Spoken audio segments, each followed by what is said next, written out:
Ayan po magkapatid na Nag-aaway po. lagi nagtatalo. Ang isa kumakain ng bayabas para unggoy. Yung isa naman nakakakit ng mukha. Kambal po yan, baka hindi nyo alam, kambal po yan. Tamo, parang hindi sila magkamukha, oh.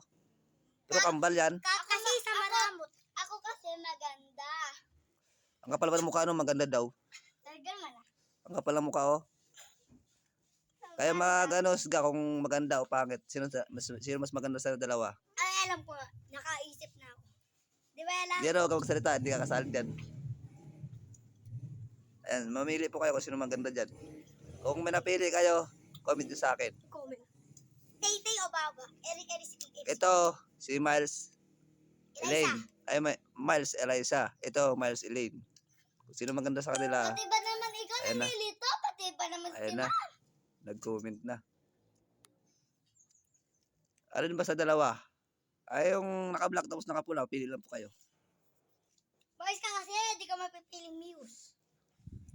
Nag-aaral po yung dalawa na yan. Grade 2. Ayan o. Takaw ng isa o. Ayan, yung isa naman wala nagawa kundi tumulot ng bato. Kaganda. Ayan, tapos na po yung Gusto ko live. dito chill-chill lang. Tapos na po yung live natin.